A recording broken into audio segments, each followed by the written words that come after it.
On this episode of IT Unplugged, we sit down with David from Zeytech and TitletownTech to figure out how Wisconsin is innovating through AI, impacting startups and manufacturers. At M2 Technology, we're on a mission to make IT accessible to everyone. Join us on our journey to demystify the ever-evolving world of business technology. Are you ready to get unplugged? Welcome back to IT Unplugged. I'm Brandon. And I'm David. David, super excited that you're here.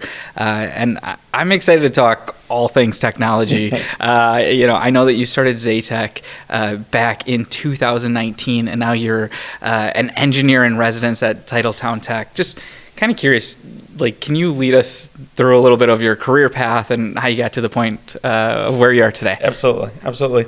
So, going back to, I had a number of internships back when I was in college. One of the things I realized was, especially related to IT, that 6 months in on an intern, I was like, oh, this is all the job's going to be. And I realized out of college, I got a sampling of consulting and being in different companies and realized that the convergence of different people, different industries, different problems was just really intriguing, really interesting. So much of my career I spent consulting both in large enterprise corporate environments, but also with regular small, medium-sized businesses. And then the last decade, a lot with startups.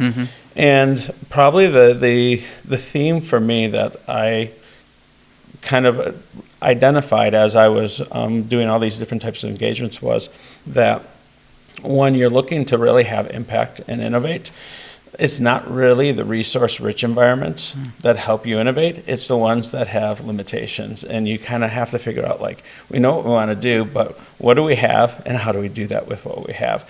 And so that's really kind of was part of the inception into creating Zeytech was this idea of how do I build a platform that is geared towards most of us who, as business owners, are resource scarce or have to work with what we have, and be able to fit into that as opposed to the more resource-rich corporate environments, and bring technical expertise that provides a little bit of thought leadership at the executive level in companies, provides that grounded, stable element, and then also can do creative, innovative things when needed. Yeah. Oh, that's so neat. Especially because you've been all over the spectrum, right? So in corporate environment and then startups, and I always think that's interesting. Where small teams that have conflict or lack of resources that need to innovate. You know what I mean? So what is it? I guess you kind of mentioned it a little bit, but when it comes to startups, I don't think a lot of companies look at that as a vertical and be like, you know what, I really want to work in startups because we just know it's hard. So what internally is driving you to kind of keep pursuing that? So I would, in some ways, this is an oversimplification, but the way I look at it is startups are any other business on steroids in the sense that you have a really short runway to prove what you can do and scale it. And the way, even from the deployment of your resources, you're deploying in a really kind of risk-tolerant environment of saying, we're not risk and not risk-averse, but we're willing to take risk, and we're trying to figure this out as fast as we can, but we also have a limited runway.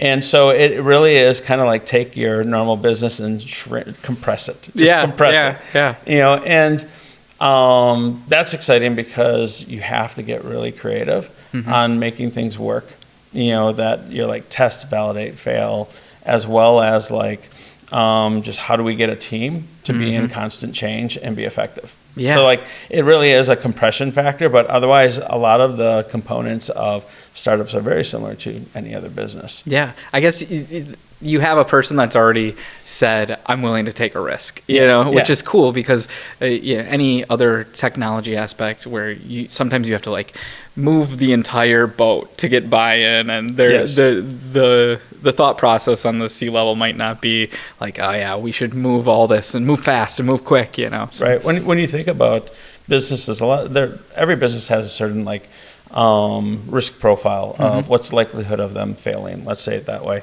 And you look at real estate, there's risk in it, but it's very manageable, and it's maybe you're out 10% of your investment or something if things go With startups, it's the other way around. It's 90% chance you're not going to make it. Yeah. And so it really changes that whole conversation. And again, if you think about it, if you think about what is your risk over, say, a decade, well, then you compress that down. It kind of makes sense. That's kind of a startup's life. Yeah.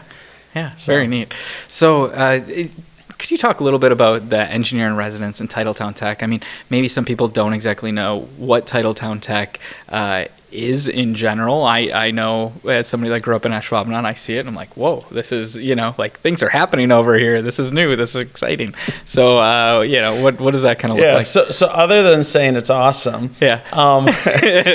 what's really interesting, there's a lot of really neat things in our area related to that, to TitletownTech and the relationship there. So TitletownTech was borrowed of a partnership and relationship between the Green Bay Packers and Microsoft, and something that has been started kind of in its roots back in 2014 with some research that Ed Policy was doing, and then Brad Smith from Microsoft was able to meet up, and they talked about how to have a sustainable economic impact in the region, and with that, it created a number of different conversations, opportunities where with the land that the Packers had across the way, which is now the Titletown space, and where TitletownTech resides, there's a real opportunity to invest in the community and to build that out. Specifically with TitletownTech, its inception was to create an opportunity to invest from a venture capital perspective into startups, disruptors, but also in a way to show that in our region we have a lot of innovation, and in particular, a lot of deep grounded industry experience with the corporations that are in our area. And that has really led to a lot of wonderful opportunities in the ecosystem as we see those corporations invest in, lean in to this ecosystem, as we see different startups actually grounding themselves here and in relationship to those corporations. Like there's a really interesting and I'd say deep relationship all across in that partnership. Specifically talking about the engineer in resident role that I have, we had back about a year and a half ago, there was an announcement Microsoft had made that they were investing in a data center down in the Racine area, and with that investment also came with ways in which to invest in the community and in business in Wisconsin, or businesses and manufacturing in Wisconsin. And so they also opened up what is called the Microsoft AI Co-Innovation Lab down in Milwaukee, and that lab is geared specifically at helping companies approach their problems with AI and actually build experience, knowledge, capability in their teams on how to actually do hard AI problems. And like there's certainly other tools that are offered by Microsoft Copilot and these other ones, but this is really like, how do you engineer in your business AI that actually helps augment core process like your ethos. And so that has been, for the last year, a fantastic experience. A lot of what my role was involved was helping go from zero to real in a very short period of time, and then help lead a number of different companies through that experience, and helping them both technically as well as from a business perspective, thinking through, as they think about their problem, to try to envision what would success look like. And really making the most out of the experience, which ultimately in the lab culminates with a 4-day prototype where it's like intensive hands-on engineering and businessing on the problem. So, and that's been fantastic. We've seen, almost 24 companies all the way through prototypes, and where then their teams carry it on. And that's just been like highly rewarding to see their courage to actually go do that when, what is AI? There's a lot of hype and everything else. And they're like, well, we want to ground it in something real in our business. So I'm going to kind of lead into this because you kind of mentioned it. You're working with manufacturers, smalls or startups to mid-size, even larger, right? And, I sit in discovery meetings like, we know we got to do something with AI. Like that's kind of the big thing. So I guess I'm kind of curious, like what are the problems that are like hands-on being solved. That's not just, shoving something in a chat GPT and being like, oh, look at, I made an email. Yeah, exactly. So in terms of like some sample examples of what companies run into, a lot of it does end up being still in the front office. There is some stuff that can make it into operations in the plant floor, but it really also is kind of dependent on where the company sees the most return on investment. So when you think about problem sets that could be AI enabled, a lot of it is, where does this help us specifically in ROI? That's the right question. And while there's a lot of ways you can think of, like, how does this save time for our people, or how does this let us do a little bit more, that's not really the ideal spot. If you're really looking to have an impact on the organization, you really want to look at like what affects our top line or bottom line, what actually moves more opportunities with customers all the way through and to delivery. And so those hover then around, like a common theme that's been showing up is, when we get sales orders from a customer, it's in their language. It may not match to an exact part. We have to translate it. We have people who go and say, oh, this is what they really meant, or, oh, because we have this relationship, we really know that this is what they want as a customer. Sure. And so they translate that in order to come back with pricing and then to get it going. Well, there's a lot of that knowledge and capability. It's highly repetitive, and it's affects a whole lot of important metrics, like the sooner you can make those connections to what the parts are and the pricing is, the faster you get a quote back, the sooner you can help the process of getting product delivered to the customer. And so that's one that, as a use case, is really a common one that has been showing up, particularly, I'd say, in the last 6 months. Yeah. Okay.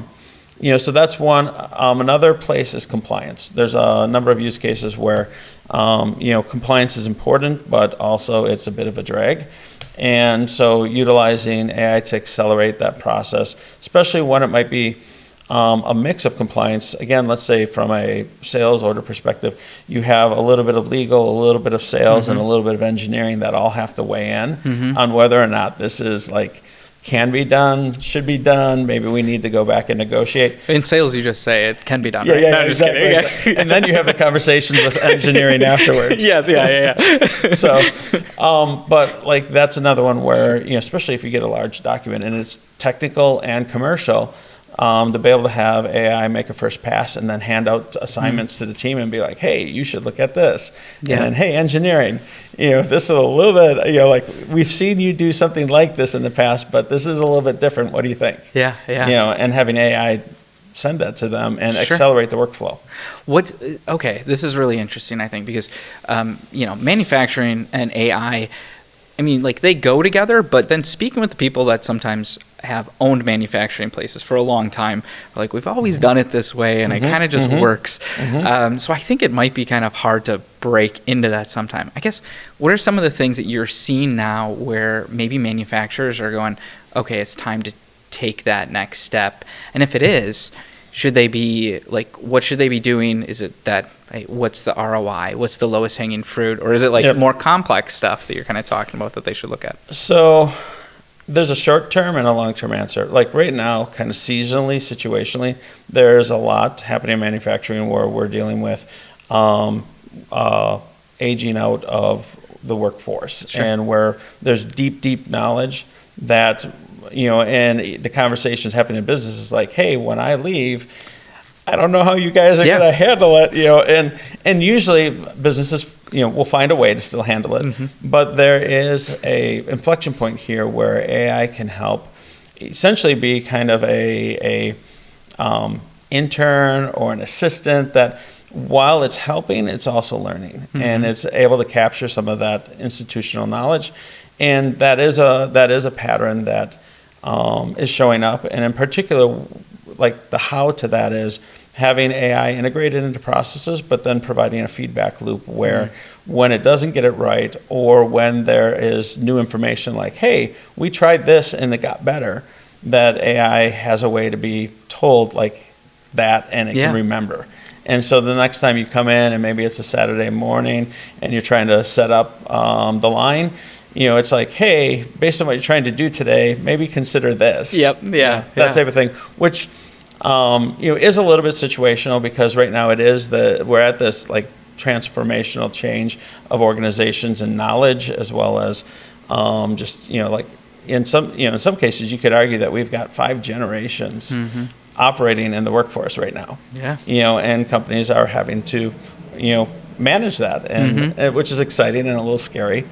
But I think longer term, as a lot of this knowledge and how we do things becomes, and that feedback loops in particular become more normal, I think then it's going to actually be, how do we advance and move the fabric of what we do? So really getting into the ways in which we provide value to customers.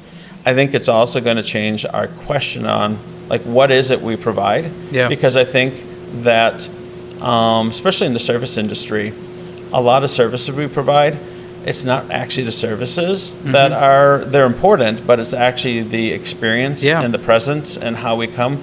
And so I think there's also going to be an ability to redefine when we kind of can address complexity that happens in providing services through AI, so that our people have more time to be present and connect and that type of thing. Yeah, and you kind of talked about that, the feedback loop, internal knowledge. Like, if I was a manufacturer, would I, and I'm kind of interested in this, would I be okay maybe like within this area hiring somebody, like an internal resource to start that? Or would you recommend them going to a place like Zeytech, that maybe has a different expertise? Like, are we at a point where you can do it on your own, or like we have a labor force that can like easily step in, or are we still needing to go outside? So it's a mix. I'd say it's part of where I would start is, at some level, integrating AI into your organization is the biggest driving force in the long term will be your people.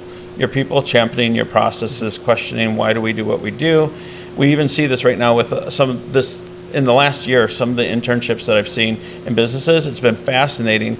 These interns have come into these businesses, and a lot of it is like, well, I don't know your business, I'm learning and other things. Now it's like, well, wait, so this is what we do in the business, and I'm confused. Why are we doing it this way? Sure. And all of a sudden, like, the regular team members are like, why do we do it that way? So there's kind of a new generation even of interns where a lot of the knowledge of business and why it works and how it works is now accessible.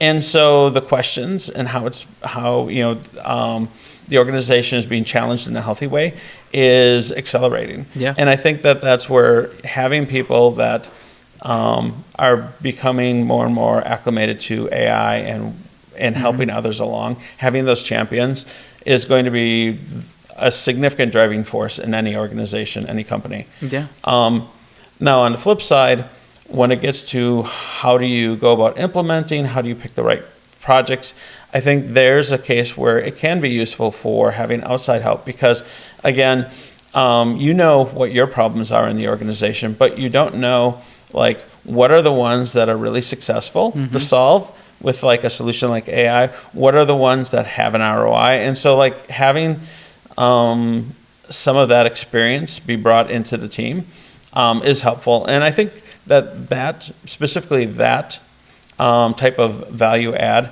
will be useful over the long term as well, because there's just so many opportunities and to see how different teams do things.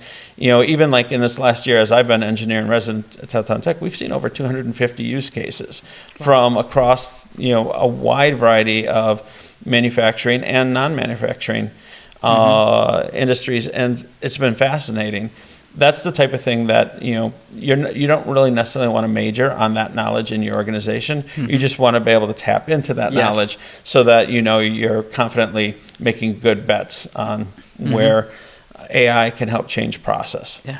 I like the call out on the interns, because we've actually had some interns that have changed some of our internal thinking on, on the logistics side, because we have M2 Tech and M2 Logistics, and you never really know when you have an intern or somebody that's coming in and they're like, I'm really into AI. And you go, okay, well, are you into, you know what I mean? Like writing your college papers in AI, or are you into like actual, business process solving things?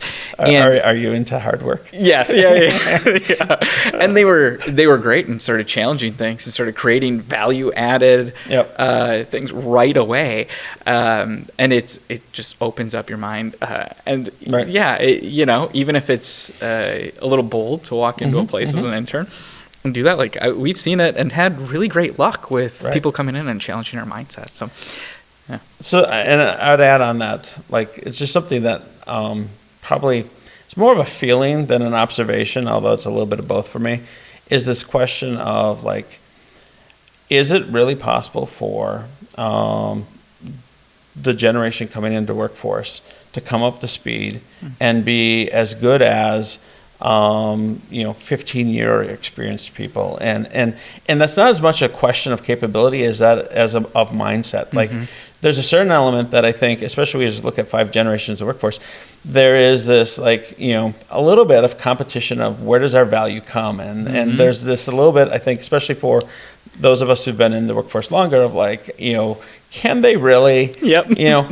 But again, with that perspective of being with startups, what I have been blown away with is the knowledge and understanding and just kind of like overall comprehension of things that were very emergent, say 20 years ago, are just like, oh yeah, of course. Yeah. Now, and those that are coming out of college and coming in, so in the startup space, when we look at these resources that, these team members that have some experience, but also just a lot of intuition that is really good. And it really creates an interesting conversation internally on where do we have assumptions that haven't been tested out yet. Yeah. And I think we'll find that I think in general, I would say we're going to find that at every generation and every part of the workforce, there are really specific value-added benefits they provide. And as a whole, it's really good for the business that we have such diversity in our workforce. Yeah. Even though it also kind of creates that competition of like, well, Yeah. I just think of the person that's had like 20 to 30 years of industry experience, that like you had to be real intentional to get in and learn the operations and details of a business, and like really wanted to do it rather than just kind of like doing your job. And when it comes to AI, you need to know what everything is doing if you want to create a business process that's more beneficial and see an ROI. So I think some of the interns that we've seen that have been interested in it are getting this experience in kind of like what you mentioned before, like a really short runway. And it's like, wow, they just learned what a lot of people were nervous to learn in 20 years and had to like move positions or ask hard questions to people. But it gives them an opportunity, I think, to dig into it more. Yeah, I do. I would agree. I also think it changes the way we look at value and the meaning of things we do. I think there is a lot of value we associate to the School of Hard Knocks and how we learned things that were difficult to learn, and now they don't have to be learned that same way. And so there's a question for us, like, is that, like, was that a value that we perceived, or is that a value that's actually there? And it does let us, I think, those thoughts let us embrace change better, because I think rate of change is going to be a new commodity or value item that's valued in the marketplace. Is even within companies, even though we do very specific things, we may also need to be able to pivot. And that's going to become something I think that's more ubiquitous across industry, is how quickly can we pivot to things that add value for a season. Yeah, that's such interesting, different things to think about, because I mean, even now where you say like, where's that value come from? This isn't a deep thing where an AI process fix things, but like coming up with a sales proposal or different things, and you have a couple of prompts and created something, and the thing that was done in 3 hours is now done in 15 minutes. You're like, okay, am I cheating? Like when someone else looks at it that's not in this role and they're like, wow, you've really automated that. And it's almost like a negative thing. Right. And you have to keep on challenging yourself and going, am I still staying sharp? Is this still personal enough to resonate with the customer? You know what I mean? Yep. Does it still have the right solutions in place for it? There's so many things that come into play. And to even go a step further, does it make creative thought a little bit more disposable? Mm-hmm. Meaning that, and that could be positive or negative, but do we need to hold on to creative thoughts less hard, Mm-hmm. and also recognize that we still want creative thoughts? Like, Yes. we value creative thoughts, but we may go through more creative thoughts faster Mm-hmm. to try to pick the one that feels most appropriate. Yeah. And it's there's tension in that. Like, Yeah. how to feel about that. But that is the reality. Like, the things we hold on to, the things that we value even as intellectual property, Mm-hmm. they're going to shift because of the effort we associate with them. Yeah. This is getting deep, you know what I mean? Like Yeah. philosophical into it. Even the creative thought aspect of using AI for, working in some marketing aspects, like using AI for creative, just anything, starts to feel like sometimes you just want to unplug to be like, can I still do this? You know what I mean? Because you start relying on it and different things like that. And are we all going to get to the one optimal solution to every single problem? You know what I mean? And that's Right. going to be it. I doubt it, but it is an interesting thing to kind of look at what 10 years down the road. And I think that's to take something from the music industry, why haven't we not reached to one single awesome song that everybody likes? And and the answer is that because there's just such a varied experience and preferences. And I think similarly, there won't be this one solution that AI comes up with, but it actually, again, is about, and how does it connect with people? Because at the end of the day, we're kind of the ones that define context around value and what we like and what we dislike. And So I'm going to take a slight pivot so we can talk a little bit more about Zeytech. Yeah. But you mentioned expertise in IT leadership, managed service, and then also the application development standpoint. I'm real curious, how do all these things kind of work together to really impact and help businesses? Yeah. So this kind of gets back to the question of, like, how do you know how to solve a problem with what you have? And part of that is that question gets answered at multiple layers. Like, that's a leadership question. How do I know what I have? How do I know what's capable? How do I even know what's trending? Like, there's all sorts of those questions. But then there also is this, do we trust we can do it problem? And that may be, in some cases, just IT in general. Like, if IT is a hot mess, and we have fires, like, and you say, what do we want to, like, solve? It'd be like, well, not getting called, 2 a.m. Right. But then there is this place that has some of that stability around execution and trust happens within your organization. Then you have bigger questions you want to ask, like, can we approach a new market? How do we use technology to reduce the barrier? If, everything we've just been talking about is true, does that mean I can compete in a new space with a lot less barrier to entry? And if so, how do I get a team around that? And like, if I think back even, like, say, over the last 10, 15, 20 years, a lot of projects, especially when you look at outsourcing that capability, the decision and the need and what was hoped to get out of that was all decided and baked before the vendor was brought in. Yeah. And those that have experienced that, right? Like, there's all sorts of decisions that were left on the table. Yep. In order to deliver this very specific solution that may not actually have been aligned with the goal. Sure. And so that's where, again, being able to bring that conversation more holistically up into the organization and be able to advise and be able to say, well, let's step back for a second before we talk about how we do this. What are we trying to do? Why are we trying to do it? And helping say, well, there's 3 other ways this could be done. Let's consider those before we jump to the how. Yeah. And that's really kind of what that is. And it's, in a way, like, those are the processes that happen also in larger corporations. You've got teams to look at different facets of all of this, but they're the component-wise the pieces to that really can be a conversation. Sure. But then you also need to be able to execute. And that may mean having the help to lead your own teams to execution, or it might be, this isn't core to our business, but it's important to our business. Can we have somebody else get us going just because we don't have the time to take our really important resources internally and put them on that until we're further down the road? Yeah. Yeah. Well, that seems like a really consultative approach, where hopefully you're not spending time and money on things that, you're just creating something that's not going to add the value that you actually think it's going to be. So like, how long does a partnership usually last with you guys when you do something like that? Because, I think you're probably solving very complex problems. So is that hey, we're going to be here for a week to hammer this stuff out, or congratulations, we're your partner for the next year? So I would say, I'll answer it this way, that oftentimes the relationships that we have once we have them are years and years and years. And part of that is, though, also because we recognize that the opportunity to help in different ways ebbs and flows. And so, like, for instance, we have a capability to do application development, but there are certain times when we may want to create their business may want to create a feature.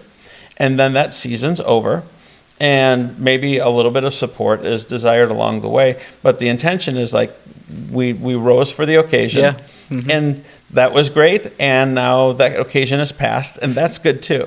And so part of it is, again, understanding where our customers, our clients are in their journey, and recognizing that it's that continuity and the common theme. Looking at things over, the long haul that actually brings value, and it's earned a little bit along the way. It also is helpful because when you do re-engage, or there is something, or like take for instance, like even like managed IT, there's context that's there, and it comes back that that context is helpful when you say, well, there's two other ways to think about this, or hey, you probably don't know this, but in the last 9 months, this new approach came out, and it's been doing well in the market. How about and so it's having that relationship. To bring those other ideas forward. I'm sure there's so much trust built in something after you create one thing, whether it's the managed solutions or the application development. And it's like, okay, you guys delivered here. Now we're going to trust and move forward. Because if you just have one aspect and, it's only at a as needed basis, you know what I mean? It's like you're not part of the full picture all the time. So that's great. Right, exactly. And I think the other value that's in there is there's just some things that our processes or our value-added things to the organization, but at a certain point, it's not useful for their team to solve it. And to have an ability to hand off is useful. So they still control the experience with customer and other things. But then, whether it's an IT issue or, even on the application side, there are application bugs where the team's like, okay, we did the obvious things. We need somebody now to go, figure it out, fix it, tell us why, and if there's anything we should worry about in the future about it. And so that's also an added benefit. Is it's a way to I'll use the term because it's relevant in our day and age. Fractionally solve expertise being available, but not actually having them on staff. Makes sense. There's usually a cost help with that as well, and it's always nice to this isn't working now I'm just going to tag you in, you know what I mean, or like we need to do the next thing. I think the other thing that's helpful, especially with this type of approach and with a vendor, is for everybody to be comfortable with the fact that as business grows, that if there's been certain things that have always been done outsourced, they don't always have to as the business grows, and there's an economics that makes sense that they will bring people into the team, and for that to be part of the conversation and understanding along the way, so it doesn't feel like there's again like a competition that can occur, like, oh wait, you mean we're going to lose billable hours because exactly, but that doesn't mean the value is diminished. It just means how it's deployed is going to change, and that may have an economic impact for a period of time as well. But then that's the question, right? Is this a long-term play that's relationship and trust-based, or is it a shorter-term play that really is transactional in nature because we feel more strongly about the economics than we do the outcomes. Yeah. Well, that's excellent. Sounds like a fun way to do business. Yeah, it is. So. It is. It's a harder way when you think about it from a marketing and an advertising perspective, because it's not the loudest thing in the market being like stated. Yep. And so there's a little bit more fitful frustration around the marketing and advertising side, but it's far more fulfilling when you can actually see impacts that are being driven, and it's come because there's been thoughtfulness through the whole process. Yeah. So to kind of wrap this up, I kind of want to talk about our geographic location for a second. You know, Green Bay is not really Silicon Valley, but like there is this tech emergence that's happening here, and I'm just curious, what is it that you're most excited about that's kind of taking place, whether it's AI trends or anything that's kind of specific to Wisconsin?